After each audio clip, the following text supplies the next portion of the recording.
Et salut, j'espère que tu vas bien, j'espère que tu es en forme. Aujourd'hui, dans ce nouvel épisode de Arrête d'enfiler les perles, je réponds à la question d'une auditrice qui m'a dit, alors j'ai fait des exercices physiques, je suis allé courir, je suis monté à 150 BPM, est-ce que c'est trop? Et ma réponse a été, bah, ça dépend, tout simplement. Mais je me suis dit, ça peut être quand même très, très intéressant, de vous parler de cette zone, cette fréquence cardiaque. Qu'est-ce que c'est que la fréquence cardiaque? Et surtout, comment vous pouvez vous en servir? Là, maintenant, de nos jours, les montres connectées, vous avez souvent votre fréquence cardiaque qui est notée dessus. Vous savez pas trop à quoi ça représente, ils vous en parlent pas beaucoup. On va être énormément en train de parler de, fréquence cardiaque maximale, de fréquence cardiaque d'effort, ce genre de choses et en fait, on est perdu un petit peu avec tout ce qui se dit. Donc on va reprendre des bases aujourd'hui et je vais vous expliquer clairement comment vous pouvez utiliser la fréquence cardiaque pour vous aider, pour vos entraînements, mais surtout pour, savoir, comment vous en servir pour perdre du poids de manière efficace, d'accord? Parce que quand vous maîtrisez cet outil, ça peut être très, très efficace quand vous faites du cardio de savoir, par rapport à la zone où vous êtes, quel substrat énergétique va être intéressant que vous allez vous servir et surtout, je vais vous donner quelques petites astuces que vous pourrez vous servir au quotidien en vous servant de votre zone de fréquence cardiaque pour savoir aussi comment vous êtes en termes d'état de forme. OK? Alors la première chose, c'est savoir qu'est-ce que c'est une fréquence cardiaque, d'accord? On va parler, chose bête, mais la fréquence cardiaque, elle est calculée ce qu'on appelle en BPM, battements par minute. Donc en fait, ça va être le nombre de battements par minute que votre cœur va faire. OK? À ça, on va venir placer, plusieurs choses. On parle beaucoup de fréquence, cardiaque maximale, le bon vieux 220 moins l'âge. Alors, faut savoir que ce 220 moins l'âge, il y a rien de précis là-dedans, d'accord? Parce qu'on va dire 220 moins l'âge, plus ou moins 20 battements. Plus ou moins 20 battements 20 minutes, ça veut dire que, pour, une personne qui va avoir 25 ans, on peut être à 195 battements, mais ça veut dire qu'on peut être aussi à 200, à 215 battements. C'est pas forcément précis. La fréquence cardiaque maximale, j'ai envie de vous dire, on s'en fout. On s'en fout complètement de la fréquence cardiaque maximale, elle va vous apporter un repère qui est vraiment imprécis. Les montres ne savent pas vraiment les calculer de manière optimale et en fonction de l'effort que vous allez faire, il ne va pas être calculé de la même manière. Je vais vous donner un exemple très simple. Moi, quand je cours, je peux monter à 190 battements par minute, hein, mais quand je vais faire un cours de RPM, je sais que pour la même intensité, je vais être à 170 battements par minute, voire un peu moins. Pourquoi? Parce que du coup, en fait, en fonction du type d'effort, votre cœur va pas réagir de la même manière. À savoir que là, quand on est sur des montres avec des capteurs au poignet, la montre va être plutôt calibrée pour calculer le pouls radial et donc du coup, va pas calculer de la même manière en fonction de l'effort que vous faites. Si je fais un body combat, par exemple, je peux monter à du 200 BPM, mais en termes de sensation, je suis sur une sensation d'effort qui est complètement, tranquille. Alors que sur un RPM, je vais monter à 170 RPM, à 170, BPM, je vais être à moitié en train de crever. Je vais être à 190 BPM en courant, je vais être à moitié en train de crever. Mais je peux monter à 200 BPM sur un body combat, je vais être frais comme un gardon, je vais pouvoir continuer mon cours. Pourquoi? Parce que en fait, tout simplement sur un body combat, on va bouger les bras, il va y avoir une petite, dilatation au niveau des vaisseaux et donc du coup la montre va venir capter une fréquence cardiaque complètement différente.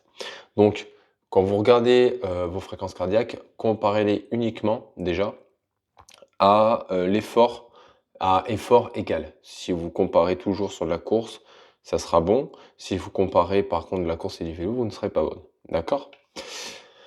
La fréquence cardiaque maximale, comme je vous disais, on s'en fout. La plus importante à connaître, en fait, c'est votre fréquence cardiaque de repos. La fréquence cardiaque de repos, pour être en bonne santé, généralement, on vient dire qu'il faudrait qu'elle soit entre 60 BPM et 80 pour une personne sédentaire. D'accord? Généralement, si tu écoutes ce podcast, il y a possibilité que tu sois dans cette tranche-là, d'accord? Si tu es entre 60 et 80, ça va. Si tu es au-dessus de 80, il va falloir se poser la question, d'accord? Si tu es en dessous de 60, bah, c'est très bien, j'ai envie de te dire. Moi, personnellement, ça m'est arrivé d'être sur des, fréquences cardiaques qui sont entre 40 et 50 actuellement de repos, et je suis même descendu plus bas quand je faisais, de la boxe en compétition parce que je faisais beaucoup plus d'activité cardiovasculaire. Mais surtout, à un moment donné, la fréquence cardiaque de repos, elle va être très, très intéressante parce qu'elle va vraiment donner un état de santé général. Donc si ta fréquence cardiaque de repos est déjà proche des 80, voire au-dessus des 80, bah, clairement, il va falloir que tu te bouges les fesses parce que, là, ta santé est en jeu, très sincèrement. Avoir des fréquences cardiaques, de repos à 100 BPM, comme j'ai pu le voir chez certaines personnes, c'est beaucoup trop, d'accord, je trouve. Et ça montre que tu manques d'activité physique et que tu as besoin peut-être de bouger plus, voire peut-être voir si tu as pas des carences, si tu as pas un problème hormonal, voilà. Mais fais le point, quand tu as des fréquences cardiaques en au-dessus de 80 BPM au repos et que tu fais pas de sport, bah, va falloir te mettre au sport et rapidement, OK? Là-dessus, pourquoi la fréquence cardiaque de repos est plus intéressante par rapport à la fréquence cardiaque maximale ou la fréquence cardiaque d'effort, ce genre de choses? C'est tout simplement parce que ta fréquence cardiaque de repos, Heu, elle va elle va fluctuer en fonction de ton activité physique. Tu prends un sportif, elle va être entre 40 et 50. On va prendre une personne lambda, elle va être entre 60 et 80. Par contre, la fréquence cardiaque maximale, d'une personne à l'autre, elle va être sans doute identique. C'est-à-dire que tu vas me prendre moi en référence, je vais être à 90 BPM en effort maximal, par exemple, à 190 en effort maximal. Si ça se trouve, toi aussi tu seras à 190 en effort maximal. La seule différence, c'est que moi, vu que mes BPM de repos sont beaucoup plus bas, que j'ai un cœur beaucoup plus musclé, et ben, moi, pour y monter à 190, il va me falloir des fois plus de temps et plus d'efforts, OK? Que toi, tout simplement. Pourquoi? Parce que mon cœur est plus musclé. La fréquence cardiaque de repos, elle va clairement te montrer, en fait, comment ton cœur est musclé. Plus ta fréquence cardiaque de repos est basse, plus ton cœur est musclé. Plus ton cœur est musclé, plus il va venir envoyer du sang dans ton corps très rapidement et donc du coup, plus facilement oxygéner ton corps. Moi, quand on m'a appris la fréquence cardiaque, on me l'a comparé un petit peu, avec une pompe à essence, d'accord? Une pompe à essence, dans ton corps, d'accord, c'est, combien de litres à la minute tu es capable d'envoyer. Peut-être que ta pompe à essence, à la minute, elle va pouvoir envoyer, là, actuellement, je te dis une connerie, mais 5 litres ou 6 litres à la minute, d'accord? Et sur un sportif, qui s'entraîne et qui a un cœur beaucoup plus bas et ben, en fait, il va pouvoir envoyer peut-être à bloc 15 ou 20 litres à la minute. Donc du coup, tu vois qu'on n'est pas du tout sur le même type d'effort. C'est pour ça que le la fréquence cardiaque de repos est intéressante parce que en termes d'effort au repos, on va tous à peu près identiques, mais du coup, plus le cœur est bas, plus ça veut dire qu'il est musclé, plus il peut envoyer du sang. C'est pour ça qu'il en envoie en fait un peu moins, il n'a pas besoin de battre beaucoup pour en envoyer énormément chez certaines personnes. Donc voilà, fréquence cardiaque de repos, ça c'est à suivre absolument, OK?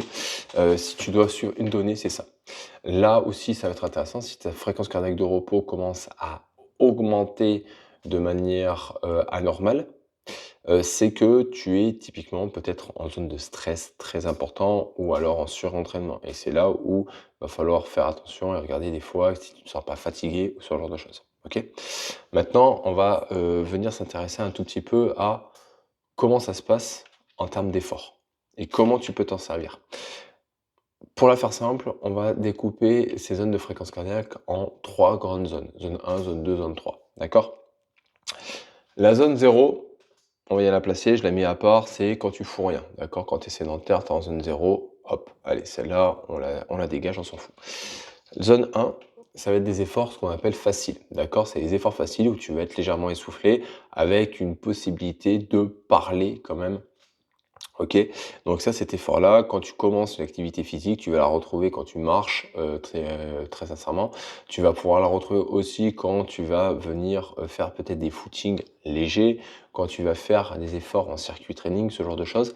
Il faut que tu sois capable de continuer cet effort de manière, on va dire, entre guillemets, sans t'arrêter pendant 30 minutes à 1 heure. OK? Là, tu es sur des efforts de zone 1. OK? Si tu as besoin de prendre des récup, si tu as besoin de respirer entre chaque, si tu as des difficultés à parler, là, tu as dépassé ta zone 1. D'accord? La deuxième zone qui est intéressante après, c'est la zone 2. Donc c'est celle qui arrive juste après. C'est ce qu'on va retrouver typiquement quand on va faire des efforts, modérés, d'accord, à légèrement intenses. C'est des efforts qui vont durer de quelques minutes, d'accord, à 1 heure. Ces efforts-là, on va les retrouver typiquement quand tu vas commencer à attaquer, des courses un peu plus longues où tu vas vraiment être essoufflé, où tu n'auras plus la capacité de parler, d'accord? Il va falloir que tu reprennes ton souffle facilement. Tu vas aussi être sur des efforts, de type fractionné où en fait on va aller chercher de l'intensité, puis de la récup, de l'intensité, puis de la récup. Mais au bout d'un moment, tu vas voir, tu vas exploser comme un popcorn, OK? Donc là, tu es sur de la zone 2, d'accord? C'est un effort qui est assez intense, que tu vas être capable de tenir sur, allez, 20 minutes, 40 minutes, voire 1 heure pour les plus entraînés, mais c'est pas un effort qui va être agréable. Ça va vraiment tu vas en chier, faut être clair, OK? Tu vas en chier. Quand tu vas te faire un crossfit et que tu fais ta première session, tu vas facilement être sur cette zone 2. Quand tu vas nager, typiquement, nager au début, c'est pas facile. Si tu es pas nageur, tu vas être facilement sur cette zone 2, d'accord? Et après, tu as la zone 3. La zone 3, ça va être les efforts vraiment intenses, les efforts qu'on dit maximaux. Donc là, très typiquement, c'est quand tu vas commencer à te taper des sprints, quand tu vas faire des fractionnés, des petits hits très, très intenses. Pas le hit que tu vois de Sissi Mua à la télé, hein, ou sur YouTube. Non, non, un vrai hit. Le machin où, tu vas mettre de la charge, tu vas mettre de l'intensité et tu vas finir en croix, en fait, en moins de 10 minutes. D'accord? Ça, c'est un hit. D'accord? Tout ce que tu vas voir qui va être hit ou en soi, tu finis tranquillement ta séance, j'ai envie de te dire, c'est pas des hits. D'accord? Tu es sur de la zone 2, point barre. D'accord? Tu pas sur du hit. Le hit, ça va être quelque chose de beaucoup plus intense, de beaucoup plus explosif, et que très sincèrement, quand tu es en reprise d'activité, je te déconseille. D'accord? Donc voilà sur ces 3 zones. Ces 3 zones, si tu veux, tu peux les placer comme une pyramide, OK? Si tu vois la vidéo, bah, tu vas me voir faire la pyramide, tout simplement. Donc ces 3 zones, tu vas pouvoir les placer comme une pyramide. La base de la pyramide, ça va être la zone 1, le milieu, ça va être la zone 2, le haut, ça va être la zone 3, d'accord? Ce qu'il faut savoir, c'est que, si tu veux augmenter ces zones, il va falloir les travailler certes, mais juste en travaillant ta base, si tu développes ta base, tu vas pouvoir développer les autres zones. D'accord? Par contre, si tu essaies de développer les zones les plus hautes avant de développer le bas, bah, en fait, tu vas développer les zones hautes, elles vont monter, elles vont stagner à un moment donné, mais du coup, tu vas pas aller chercher les zones basses. Et du coup, tu vas pas forcément progresser très rapidement. C'est pour ça que la zone 1 va être la plus importante à travailler. Et c'est pour ça que, en fait, quand tu es en perte de poids, on va beaucoup te dire, mais bouge tous les jours. OK? Bouge tous les jours, va faire de la marche, va faire des footings, fais des circuits training, fais ce genre de choses. Pourquoi? Parce qu'on vient ni plus ni moins te demander de développer ta zone 1 à bloc, parce qu'on sait que ça va te permettre de pouvoir passer des paliers plus facilement sur les autres sans difficulté. D'accord?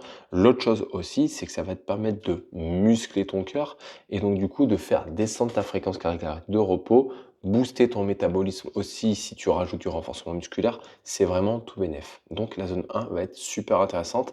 Tu vas voir, je vais te donner beaucoup de bénéfices à travailler cette zone 1.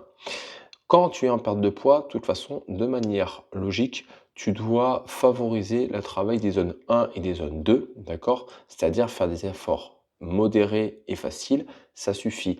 Faire des efforts intenses et travailler ce qu'on appelle la zone 3, quand tu es en perte de poids, n'a aucun sens et n'a aucune utilité. Pourquoi? Parce que cette zone 3, elle va te servir quand tu vas aller chercher des performances, d'accord? Elle va venir te chercher quand tu vas vraiment aller chercher des efforts maximaux. Et quand tu es en perte de poids, en fait, ben, tu as pas besoin, tout simplement. Donc tu as besoin de pouvoir faire des efforts maximaux de manière ponctuelle, OK, fine, mais tu pas besoin de la travailler parce qu'en fait, tu pas un objectif de performance sur le départ. Donc ces zones 3, en fait, tu t'en bats les steaks et pourtant, mais vous êtes toutes en train de vous saouler à faire du HIIT à longueur de temps pour perdre du gras. Alors que ça n'a aucun intérêt, que ce soit au niveau santé ou au niveau perte de poids, faire du HIIT n'a pas apporté de plus d'intérêt que faire de la zone 1 ou de la zone 2. Donc, au lieu de te tabasser et à faire n'importe quoi sur des hits qui, des fois, ne sont pas de vrais hits et ne sont pas calibrés, pour toi, je te conseille plutôt d'aller chercher de la zone 1 et de la zone 2 qui vont être beaucoup plus intéressantes. D'accord? Mais par contre, de la vraie zone 1, d'accord? Et de la vraie zone 2. C'est-à-dire qu'à un moment donné, si tu es capable de faire du tapis en côte pendant what 1000 minutes et que tu es peinard et que tu arrives à discuter avec ta copine à la longueur de temps, ouais, c'est cool. Par contre, il va falloir aussi que tu ailles chercher aussi des efforts un peu plus intenses de temps en temps. D'accord? La zone 1, les gros bénéfices que tu vas retrouver, c'est qu'elle va te permettre de récupérer. Et ouais, quand tu as passé une journée de merde, quand tu as beaucoup travaillé, quand tu es fatigué et autres, en fait, le fait de faire des efforts de zone 1 va venir stimuler déjà tout ton système hormonal, ce qui fait que ça va te permettre de récupérer et ça va te permettre de diminuer le stress. D'accord? Donc, ça va être des efforts qui vont être très intéressants à faire. C'est pour ça que quand ça va pas, au lieu de te jeter sur un paquet de chips, ça sera plus intéressant d'aller manger des bornes sur un tapis ou alors dans la rue. Le fait de marcher, le fait de courir va te permettre de libérer des hormones quand tu restes sur de la basse intensité pour pouvoir te sentir mieux. Donc, ça te permet de récupérer, ça te permet de réduire le stress. Ça, c'est plutôt cool. Petite astuce, d'accord? Alors, il y a eu des études dessus, mais là, c'est plus de l'expérience personnelle. Le fait de faire des efforts de zone 1 à jeun permet du coup ce qu'on appelle la lipolyse. Donc, du coup, l'utilisation des graisses comme source d'énergie pour le corps. Il faut savoir que quand tu es une femme, généralement, la source d'énergie la plus utilisée par le corps, ça va être le sucre, les glucides. D'accord? Quand tu vas faire une activité où tu vas être à jeun, donc tu vas être sans glucides, d'accord, dans l'estomac, bah, tu vas pouvoir plus facilement, du coup, aller chercher l'utilisation des graisses pour, du coup, avoir de l'énergie et donc du coup, pour pouvoir bouger. Alors là, on est vraiment dans du détail, dans du chipotage parce que 1 gramme de graisse, d'accord, va te permettre de, sortir pas mal de watts d'énergie, d'accord? Donc ne t'attends pas à fondre au niveau du gras juste en faisant du sport à jeun, mais par contre, ça va permettre à ton corps d'apprendre à se servir des graisses plus facilement pour l'utilisation de l'énergie et donc du coup, sur du long terme, ça peut avoir des bénéfices sur de la perte de masse grasse et une bonne recomposition corporelle, OK? Mais par contre, ne prends pas le raccourci de: «Je vais faire du sport à jeun, je vais perdre que du gras». C'est pas comme ça que ça marche, d'accord? On est très clair. Ce qui te permet de perdre du gras, c'est de faire un déficit calorique et ça allié du coup à une alimentation équilibrée avec de l'activité physique, OK? Mais par contre, tu peux optimiser les choses un tout petit peu en faisant de l'activité de zone 1 en étant à jeun, OK? L'autre chose aussi, c'est que ça va te permettre de faire réduire cette fameuse fréquence cardiaque de repos, d'accord? De travailler en zone 1, ça va te permettre de muscler ton cœur et donc du coup, tu vas avoir énormément de bénéfices à la pratiquer. Autre chose, c'est que tu peux la pratiquer de manière, quotidienne, d'accord? Tu peux la pratiquer de manière quotidienne, peu importe l'heure, peu importe où tu te trouves. Parce que concrètement, marcher un peu vite ou faire de la course, tu as pas besoin d'avoir fait 3000 choses. Tu as pas besoin de matériel, tu as pas besoin de grand chose. OK? Quand tu débutes, juste de la marche, tu vas être facilement en zone 1. Donc du coup, concrètement, tu te lèves 10 minutes plus tôt et tu vas marcher 10 minutes avant de prendre ton petit déjeuner. Franchement, ça passe, OK? Ça, si tu pas capable de le faire, remets-toi en question, hein, concrètement, c'est que tu pas parti pour faire une perte de poids. C'est juste que là, en fait, tu trouves des excuses, OK? Mais très sincèrement, tout le monde est capable de se lever 10 minutes, un quart d'heure plus tôt pour aller marcher un peu, avant de prendre son petit déjeuner. Ça, concrètement, si tu es capable de regarder 3 épisodes de Netflix d'affilée ou de scroller 3 plombes sur Instagram, je pense que tu es capable de faire ça, OK? Profites-en, profite du podcast, tu vois, pour marcher en même temps que tu m'écoutes, au moins tu rentabilises les choses. La deuxième chose, c'est d'aller chercher des efforts de zone 2 environ 2 à 3 fois par semaine et ça, tu vas le retrouver comment? En faisant, du travail cardiovasculaire, mais aussi du travail de musculation, OK? Qui va te permettre d'aller chercher ces efforts de zone 2 et donc du coup, d'aller travailler ta masse musculaire, mais aussi d'aller travailler cette zone entre la zone 1 et la zone 3, une zone où tu vas aller pouvoir travailler de l'intensité tout en étant sur des efforts où tu auras besoin de peu de récupération. L'avantage qu'il va y avoir là-dedans, c'est quoi? C'est que du coup, pour perdre du poids, on vient chercher à avoir des activités où tu vas avoir un gros volume de travail pour peu de temps de récupération. C'est top. La zone 2, tu vas avoir un gros débit de calories, d'accord? Peu de temps de récupération, un gros volume de travail, donc du coup, beaucoup de calories dépensées très rapidement. Ça va être intéressant. OK? Là-dessus aussi, on va dire chercher par exemple, en musculation, quelque chose qui va être très intéressant, le fait de faire de la musculation avec de l'intensité. De nouveau, on parle de l'intensité en mettant des charges. Et ben, ça va te permettre quoi? Ça va te permettre à un moment donné d'avoir ce qu'on appelle l'afterburn effect. Attention, là aussi, on rentre sur quelque chose où c'est de l'optimisation. Mais à un moment donné, en fait, le fait de faire de la musculation avec de l'intensité, va te permettre de dégrader de la masse musculaire, ce qui va te permettre du coup de, consommer un tout petit peu plus de calories, le temps que ton corps en fait récupère de l'effort que tu as fait. Donc ce qu'on appelle l'afterburn effect. Donc du coup en fait pendant un temps, tu vas voir ta fréquence cardiaque augmenter, de repos augmenter un tout petit peu, mais surtout tu vas avoir une dégradation musculaire et donc du coup, le temps que ton corps récupère et ce qu'on appelle surcompense, bah, tu vas pouvoir consommer un peu plus de calories. D'accord? Donc ça, c'est un avantage. Je remets les choses en place, OK? C'est pas parce que tu as fait 3 pompes et demie que tu vas avoir un afterburn. C'est pas parce que tu as fait un, cours de Sissimua ou de Thibaut InShape que tu vas faire un afterburn. D'accord? Non, non. On te demande de faire une séance de renforcement musculaire, à un moment donné, avec de l'intensité, avec des charges et où vraiment, tu te sens vraiment fatigué ou musculairement tu te sens fatigué, d'accord? Si tu ressors de ta séance, tu es frais comme un gardon, pose-toi la question, c'est peut-être bien que tu as enfilé des perles là pour le coup, donc ça ne sert à rien, d'accord?